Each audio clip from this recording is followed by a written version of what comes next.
Last to last year भुवन चौहान। अब भुवन के लिए थोड़ा सा और इस मायने में ये अमित इंडिया के फर्स्ट एथलीट हैं जिन्होंने ओलंपिया में, हालांकि मेरे को बीच में ये भी सुनने में आया था कि भाई इंडिया से कोई एथलीट अगले 10-20 साल तक तो ओलंपिया के लिए क्वालिफाई नहीं कर पाएगा, पता नहीं, ऐसी मैंने कुछ खबर पे अमित को भुवन से मिलाने के लिए लेके गया, तो जब इसने फ्रंट दिखाया तो भुवन ऐसे बैठा था।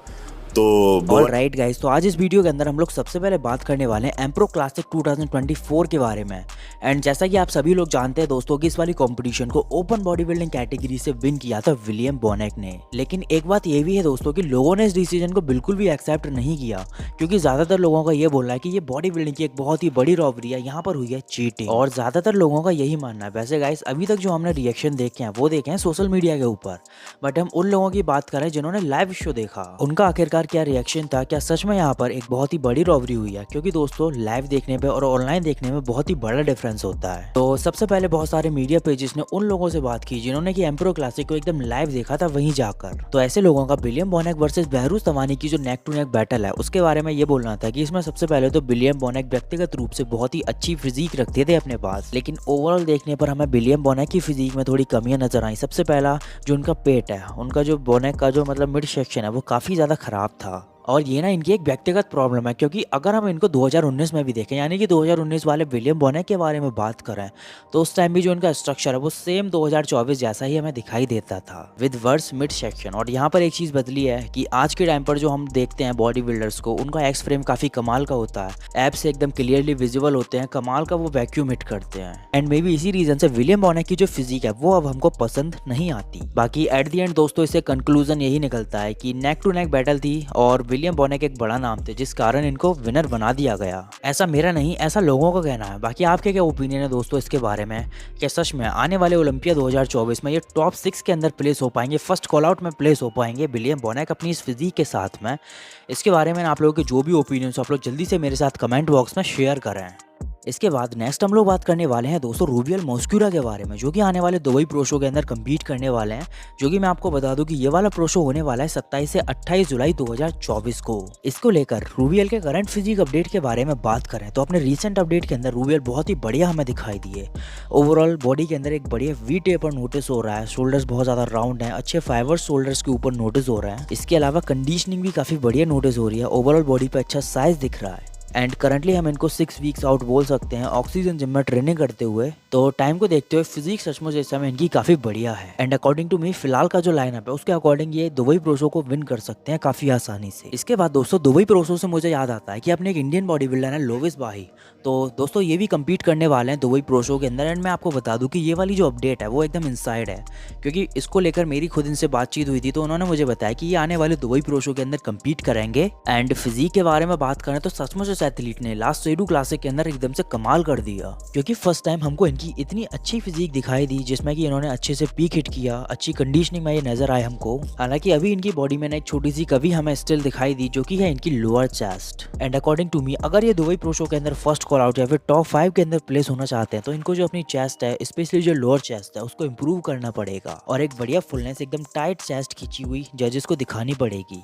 इसके बाद नेक्स्ट हम लोग बात करने वाले हैं दोस्तों IFBB प्रो डैन के बारे में। एंड काफी बार मैंने अपने चैनल के ऊपर इनके जो अपडेट्स हैं वो आप लोगों के साथ में शेयर किए हैं और ये बताया कि एक बहुत ही कमाल के बॉडी बिल्डर है मेंस फिजिक कैटेगरी से। बट रिसेंटली दोस्तों हमें इनकी साइड से ये वाली अनाउंसमेंट देखने को मिलती है कि ये अपनी कैटेगरी को स्विच करके कम्पीट करेंगे क्लासिक फिजिक कैटेगरी से। और इसको लेकर जो रीजन है वो इन्होंने बताया कि इनकी जो बातें हैं वो होती है IFBB के जो वाइस प्रेसिडेंट है टायलर मेनियन, उनसे मतलब टायलर मेनियन ने इनको अपना फीडबैक दिया, जिसका की वीडियो सबसे पहले तो आप लोग अपनी स्क्रीन के ऊपर देखिए। After the show, Men's Physique, breaking news, Ross, you talked to Tyler, We did. and the feedback is Move the classic. you're on board for that? Yeah, I'm on board. Tyler Mannion. Who am I gonna go? Nah, he's So you heard it here first. You're going into classic this year, or are you what? Let me update you a little bit. But it's official. You're moving to classic. तो दोस्तों अब IFBB pro Dan को अपनी जो legs हैं उनको काफी ज्यादा इंप्रूव करना पड़ेगा। बाकी फिजिक अपडेट के बारे में बात करें तो डैन का जो करंट अपडेट है उसको आप लोग देख सकते हैं अपनी स्क्रीन के ऊपर इस वीडियो में। और आप लोग बताइए दोस्तों कि टायलर मैनियन का जो फीडबैक है इनको लेकर कि इनको अपनी कैटेगरी मेंस फिजिक से स्विच कर देनी चाहिए क्लासिक कैटेगरी में। तो इसके बारे में आपके ओपिनियन रखते हैं कि क्लासिक कैटेगरी में स्विच करने के बाद में क्या सच में डैन का जो फ्यूचर है वो काफी ज्यादा ब्राइट होगा? इसके बारे में आपके जो भी ओपिनियंस आप लोग जल्दी से हमारे साथ कमेंट बॉक्स में शेयर करें। इसके बाद दोस्तों नेक्स्ट हम लोग बात करने वाले हैं क्रिस बमस्टेड के बारे में। एंड बाइसेप्स डे वाले दिन इन्होंने अपना एक बहुत ही कमाल का फिजिक अपडेट हम लोगों के साथ में शेयर किया। एंड जिस तरह से इनकी कंडीशनिंग इस अपडेट के अंदर दिखाई दी, मैं तो भाई एकदम श्योर हूँ कि इस बार अपना 6th टाइटल विन करने के लिए शिवम बहुत ही ज़्यादा हंग्री है। क्योंकि भाइयों कितने कमाल के शिवम इस अपडेट के अंदर दिख रहे हैं। क्योंकि कंडीशनिंग तो हर बारी अच्छी लेकर आते ही हैं, बट जो साइज़ है वो काफ़ी बढ़िया नज़र आ रहा है, बहुत ज़्यादा इंप्रूव दिख रहा है बॉडी के ऊपर। इसी तरह साइड से भी देखें तो साइड एरिया से भी जो इनके शोल्डर्स हुए उसको देखने पे जो एकदम राउंड शेप है, एकदम 3D लुक है, वो हमें इनके शोल्डर्स में दिखाई देगा। बाकी आप सभी को क्या लगता है दोस्तों कि अगर शिवम ने कम्पीट किया 2024 ओलंपिया में, तो क्या सच में ये एकदम वन साइडेड अपना 6th ओलंपिया टाइटल है उसको भी विन करेंगे या फिर नहीं? इसके बारे में दोस्तों आपकी जो भी ओपिनियंस हो आप लोग जल्दी से हमारे साथ कमेंट बॉक्स में सबसे पहले प्रेमचंद ढेगरा जी ने 1989 में बॉडी बिल्डिंग में क्वालिफाई किया। उसके बाद फिर लास्ट टू लास्ट ईयर भुवन चौहान। अब भुवन के लिए थोड़ा सा कई लोगों को ये है कि वो उतना उसको रिलेट नहीं कर पाते इंडिया से, क्योंकि कनाडा में रहते हैं। लेकिन उन्होंने कनाडा में रहते हुए इंडिया को रिप्रेजेंट किया और यहाँ से खेले। तो ऐसा नहीं कि कनाडा में रहते तो उनके कुछ चैलेंजेस कम हो गए, सही बात है, या सरकार ने कुछ हेल्प कर दी, इतना इंडिया रहता है उतना ही स्ट्रगल उसने भी किया होगा। लेकिन कुछ लोगों को था कि भाई हमारे यहाँ से प्लेयर नहीं गया कोई जो यहाँ तैयारी करके जाएगा। तो अमित ने वो भी मिथ भी तोड़ दिया है। तो इस मायने में कि यहाँ रह के ओलंपिया के लिए क्वालिफाई करना, ये पहला एथलीट है। ढेगरा जी भी जब ओलंपिया के लिए गए तो 1 साल उन्होंने कैलिफोर्निया में ट्रेनिंग करी है, मुझे जितना सुनने में आया। भुवन चौहान भी कनाडा में ट्रेनिंग करते हैं। लेकिन इसने वही चैलेंज जो आप सबके सामने है, वही सर्कमस्टांसेस, वही स्ट्रगल। शुरू में जब गेम शुरू करते हैं ना तो परिवार का सपोर्ट होता है उस टाइम, ना फाइनेंशियल इतना हम स्ट्रॉन्ग होते हैं। इस गेम में खास तौर से मैक्सिमम बच्चे नॉर्मल घरों से ही आते हैं और उन सब स्ट्रगल्स को पार करते हुए इस मेडल को जीतना एक बहुत बड़ा इवेंट है। और इस मायने में ये अमित इंडिया के फर्स्ट एथलीट हैं जिन्होंने ओलंपिया में क्वालिफाई किया है। 4 मेन फैक्टर हैं जो ये क्वालिफाई कर पाए। सबसे पहला अमित के कोच कृष्णा पटेल, जिनको आप श्रेडी कृष्णा के नाम से ही जानते हो। सबसे पहले तो गुरु ही होता है। जब एथलीट खिलाड़ी कुछ भी अचीव करेगा तो सबसे पहला नाम गुरु का ही होता है। दूसरा फिर इनके परिवारजन, इनके साथी, इनकी जो भी एसोसिएट टीम थी, जो जिसने भी इसको सपोर्ट किया, इन लोगों को मोटिवेट किया, जो पूरी इस जर्नी में इनके साथ रहे। दूसरा एक वो फैक्टर है जहाँ से इनको सपोर्ट मिला, मोटिवेशन मिला और ये कुछ कर पाए। तीसरा फैक्टर खुद अमित है अपने आप में, जिसने गुरु पे बिलीव किया। बहुत लोग आए भी होंगे जर्नी में कि नहीं ऐसे कर लो वैसे कर लो, किसी को ना सुनते हुए अपने गुरु को पूरा सुन के बिलीव कर जरूर ओलंपिया क्वालिफाई कर जाएगा। हालांकि मेरे को बीच में ये भी सुनने में आया था कि भाई इंडिया से कोई एथलीट अगले 10-20 साल तक तो ओलंपिया के लिए क्वालिफाई नहीं कर पाएगा। पता नहीं, ऐसी मैंने कुछ खबर सुनी थी। तो मैं किसी को वैसे क्रिटिसाइज नहीं करता, इसको एक पॉजिटिव नोट पे छोड़ता हूँ बात को। अपने एथलीट्स में बहुत दमखम है, बहुत टैलेंट है, तो अपने एथलीट्स पे भरोसा करें, उनको मोटिवेट करें, उनका साथ दें। वो कुछ भी करके दिखा देंगे आपको। मैं तो बोलता हूँ कि आने वाले सालों में एक नहीं, हमारे मल्टीपल एथलीट ओलंपिया स्टेज बोलो बच्चे के लिए। आप मतलब ये मोमेंट जब आया, हालांकि घर से तो मेरे ख्याल हम भी सोच के नहीं आए होंगे हम ओलंपिया क्वालिफाई कर जाएंगे। हमने इतना ही सोचा इस बार प्रो कार्ड लेके आना था। एक्चुअली सर क्या था कि पिछले नवंबर में कंपटीशन था, तो वरदान मल्होत्रा को शायद अगर आपने नाम सुना होगा, बहुत अच्छी हाँ, तो उसका ओवरऑल प्रो कार्ड था। तो वो मेरे साथ पिछले 7-8 साल से है। तो जब ओवरऑल प्रो कार्ड आया तो अमित ने मुझे 2 हफ्ते पहले ही ज्वाइन किया था। बोला भैया कि मुझे आपकी जैसा बॉन्ड अभी तक दिखा नहीं। अब वरदान हो गया, ये हो गया, वी आर लाइक, हम सिमिलर एज के हैं, तो हम लोगों में एक कोच और स्टूडेंट से ज़्यादा ना एक मतलब भाई वाला बॉन्ड है, ब्रो वाला बॉन्ड है कि आप अपनी पर्सनल लाइफ भी शेयर करो, प्रोफेशनल लाइफ भी शेयर करो। जो दिमाग में चल रहा है इसको खाली कर दो बेड पे जाने से पहले। तो जब वरदान का ओवरऑल प्रो कार्ड आया, मैंने बोला कि अब ऐसा ना हो कि लोगों को लगे कि एक ही का ही आ सकता है। तो मैंने इसके अंदर पोटेंशियल देखा और मैंने बोला ये कर सकता है। तो वरदान ने भी इसके ऊपर काम किया, मैंने भी काम किया। बट सर मैंने ऑलमोस्ट 60-70 लोगों को ट्रेन किया होगा, but he is the most dedicated discipline guy. मैं आपको फ़ोन में दिखा सकता हूँ। जब हमने 3 महीने की प्रेप चालू की, हमने पहले ऑफ सीजन किया, फिर प्रेप किया, तो मैंने बोला अमित अभी 12 हफ्ते बाकी है, मुझे डेली तुम्हारा क्या कार्डियो है, क्या डाइट है, क्या मील है, मुझे पूरी 6 मील की फ़ोटो चाहिए, कार्डियो चाहिए। आज तक 100 जीतने तक, वो दिन से लेके अभी तक मैं फ़ोन में आपको ऑन रिकॉर्ड दिखा सकता हूँ। 30 दिन एक महीने में होते, 90 दिन की मेरे पास फ़ोटो थी। इवन मैं 10 दिन पहले भी आ गया, मेरे साथ रहते हुए भी मेरे पास व्हाट्सएप पे फ़ोटो थी। तो बोला भैया मैं आपको डिसअपॉइंट नहीं करना चाहता हूँ, तो बट इसका हार्डवर्क है और ईमानदारी होती तभी आदमी बहुत सर इसका माइंड से जितना स्ट्रांग था। बोला भैया मुझे एलेक्स को स्विच करना है, और ये जब एलेक्स हमें पता चला कि एलेक्स आ रहा है तो इसने बोला या तो वरदान स्विच करेगा एलेक्स को या मैं स्विच करूंगा, किसी तीसरे को स्विच नहीं करने दूंगा। तो ये था कि भैया मुझे एलेक्स को स्विच करना है। तो बोलते ना जब आप मैनिफेस्टेशन करते हो आपके दिमाग में वो चीज़ होती है, जब आप सोचना चालू कर दो हाँ तो वो आता है। और ओवरऑल प्रो कार्ड के लिए to be very honest sir मुझे 0.1% भी डाउट नहीं था कि नहीं आएगा। मुझे पता था क्योंकि हम गेम को बहुत अच्छे से स्टडी करते हैं, बी कैटेगरी में कौन है, अगर सी से निकलेगा डी से निकलेगा तो कौन है, उसके हिसाब से इसका प्रेजेंटेशन बहुत अच्छा था। हमने पोजिंग पे, वैक्यूम पे, मतलब डेली टू डेली बेसिस पे काम किया। तो बाकी क्वालिफाई कर जाएंगे ये तो मैंने भी नहीं सोचा था। वही मैंने कहा कि हम ये सोच के घर से नहीं चले होंगे, हम ओलंपिया स्टेज के लिए क्वालीफाई। हाँ बट ये था कि एलेक्स को स्विच कराना है सर, ये दिमाग में था कि हम प्रो कार्ड जीतेंगे और आगे भी हो सकते हैं। हाँ तो ये एक चीज आपको भगवान ने दी है। हाँ। चलो आपने जो ईमानदारी दिखाई हाँ ये उसका इनाम है। हाँ। और sir he is the very मतलब लाइक ये बहुत लॉयल है, बहुत ऑनेस्ट है। और अगर मैं बोलता हूँ ना कि ये उसके बाद इसको कितना भी दर्द हो, कितना भी सफ़र करे, बोला भैया मैं आपको डिसअपॉइंट नहीं करूँगा। तो इसका माइंडसेट बहुत अलग है। और बाहर कितने भी शो होते हैं, प्रो शो होते हैं, वहाँ पे कौन जज होता है, ये पूरे आप इससे कुछ भी पूछ लो कि बाहर कौन सा शो हुआ, वहाँ पे कौन सा जज था, वहाँ पे टॉप 5 कौन से आए, फिर जो 5th आया वो कहाँ पे खेलने गया, वहाँ पे कौन जज था, 2nd आया, ये पूरे बाहर के वहाँ के रीड करता है। कहता भैया हाँ आज के दिन हम कहाँ स्टैंड करते हैं, वो लोग कहाँ तक पहुँच गए। हाँ रजिस्ट्रेशन वाले दिन मैं वीवा के बूथ पे अमित को भुवन से मिलाने के लिए लेके गया। तो जब इसने फ्रंट दिखाया तो भुवन ऐसे बैठा था, तो भुवन ने इसकी बॉडी देखी और भुवन बोला कि टर्न बैक। जब इसको बैक टर्न किया तो उसके मुंह से निकला कि ये संडे को प्रो बनेगा।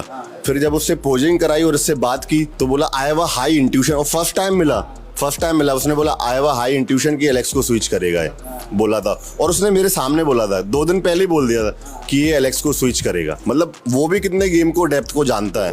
वो कई बार खेले भी ओलंपिक। हाँ। अच्छे सोच से ही बड़े अच्छे लगे। हाँ।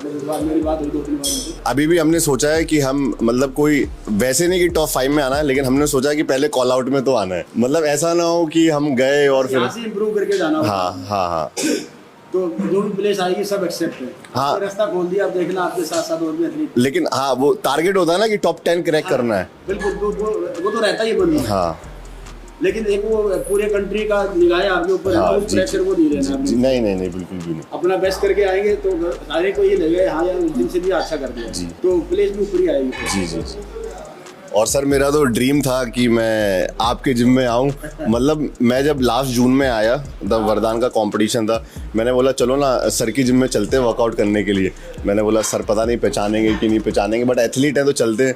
बट रह गया, बट ऐसे आना होगा तो थैंक यू सो मच आप सभी को। ऐसे आना होगा ये कभी नहीं सोचा था।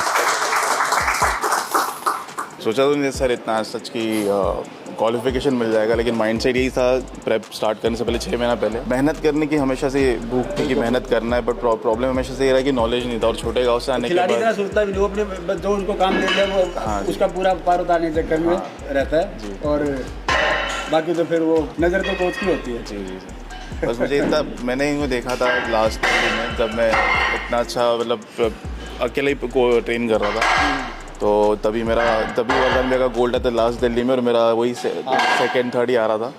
तो हमेशा से चाहिए था कि कोई मुझसे ज़्यादा ऑब्सेस्ड हो गेम में। तो मैंने आप हमेशा से आपको देखा, पहले जो शुरू किया था कॉलेज में मैं आपके वीडियोस देखता था। तो मुझे कोई चाहिए था जो मेन फिजिक को समझे, वो इन्वॉल्व हो, और कोई मुझसे ज़्यादा इन्वॉल्व रहे, मुझे समझे, मेरी मेहनत को समझे और पोटेंशियल को थोड़ा पुश करे। मैंने भैया को देखा वर्धन भैया के साथ और मुझे लगा कि आई गेस ये भैया है जो। तो मैंने इन्हें अप्रोच किया कि भैया कैसे मैं कर सकता हूँ क्या। आई गेस एक भरोसा था मुझे कि मुझे पता है कि अगर इन्होंने बोला कि ये करना है तो मुझे मेक श्योर करना है कि मुझे ये करना है। और 6 महीने भैया के साथ मुझे ये महीने 8 महीने हो जाएंगे साथ में। और 8 महीने में हम लोगों ने ऐसा कुछ कर दिया कि जो हमने सोचा भी नहीं था। स्ट्रॉन्ग होगी ना उतना ही रिजल्ट अच्छा है। जी सर बिल्कुल। अगर मन में कहीं गैप होगा ना कोच के लिए, ज़रा सा भी गैप होगा तो रिजल्ट वो नहीं आएगा जो एक्सपेक्ट किया। हमें बिलीफ की तो बात ही नहीं आती, क्योंकि मुझे पता है कि अब रिजल्ट सामने है कि आपको तो पता है, क्योंकि तो हमेशा 2 वेज रहा है। मैंने हमेशा ट्राई किया सर कि मेरे दिमाग में ये था कि पूरे एंटायर प्रेप में मुझे सिर्फ 2 लोगों को इम्पोर्टेंट लगता है कि 2 लोगों को मेरा फिजिक पसंद है। एक तो ये भैया थे और 2nd स्टीव जो हेड जज थे। मैंने उन्हें भी आज उन्हें यही बोला कि मेरा पूरा एंटायर प्रेप पे ये था कि लोग प्रेस कर रहे थे। जब आप अच्छा करते हो तो लोग बोलते ही है कि अच्छा करो, लेकिन मेरे माइंडसेट में था कि ड्यूरिंग जब भैया दुबई में हैं और जब मुझे देखे तो उनको स्ट्रेस ना है। तो मेरे साइड से मैं जितनी मेहनत कर सकता हूँ, जितना अच्छा कर सकता हूँ, उतना ही उतना बेटर एक्सपेक्टेशन उनसे बियॉन्ड करूँ। और शायद मेरा मैंने इससे पहले कभी पीक वीक नहीं किया था, कार्ब लोडिंग नहीं किया था, लेकिन ये मेरा सबसे स्मूथेस्ट पीक वीक था। मुझे ज़्यादा स्ट्रेस नहीं, उन्हें स्ट्रेस नहीं था। तो वही कहीं ना कहीं था कि जितना पहली मेहनत कर लो, 6 महीना जितना पहले मेहनत कर लो, वो मैंने किया। और उनका जो शायद एक्सपेक्टेशन शायद मुझसे आसपास आ चुका था, तो वो मेरे लिए काफ़ी बेटर था। 6 महीना सर ऑल इन था गेम में। मैंने जब डे 1 से हम लोगों ने जनवरी स्टार्ट किया प्रेप, तो मेरा माइंडसेट ये था कि प्रो फिजिक बनानी है। मैंने इनको यही बोला कि भैया प्रो फिजिक के लिए जाना है, मुझे ये शो में प्रो शो खेलना ही खेलना है। और बीच में जब पता चला कि एलेक्स आ रहा है, तो मेरा माइंडसेट ये था कि टॉप 3 मेरा माइंडसेट आ गया था। और ये था कि उसे स्विच करना एक बार, क्योंकि कहीं ना कहीं मुझे ये भी था कि एक बार देख, क्योंकि ओलंपियन है, उनके लिए रिस्पेक्ट है। और जो उन्होंने अचीव किया हम लोग चेस कर रहे हैं, वो अलग अचीव कर रहे हैं, लेकिन कहीं ना कहीं साथ में खड़े रहने का पता चलेगा कि एक्चुअली काम कहाँ करना है। इवन दो हम लोग जीते, सब कुछ हुआ, लेकिन सबसे पहली 2 चीज़ हम लोगों ने सबसे पहले चीज़ की कि रायन टेरी से मिले और स्टीव हेडर से मिले और उनको पूछा कि व्हाट यू थिंक कि आगे हम ओलंपिक में कहाँ कर सकते हैं। तो माइंडसेट हमारा वो स्टार्ट हो गया था कि आगे कहाँ कर सकते हैं। उसी मोमेंट से अगले प्रिपरेशन के लिए दिमाग चलना शुरू हो गया। यही होता है। हाँ वही, क्योंकि देखा जाए तो 17 वीक्स आउट है, ये हफ्ता छोड़ दो 16 वीक्स बिल्कुल दिन ऐसे जाएंगे। हाँ, तो हमारा माइंडसेट है कि जो जितना और बेटर कर सकते, जितना और इन्वॉल्व कर सकते वो करेंगे। अभी बस ये कि अभी हो गया जो हो गया, बस माइंडसेट ये कि और इम्प्रूव करना है, क्योंकि अभी इनकी नज़र थी, इनकी भी नज़र है, लेकिन अब कहीं ना कि आप लोगों की एक्सपेक्टेशंस है, आप लोगों का आशीर्वाद रहेगा, पूरे देश की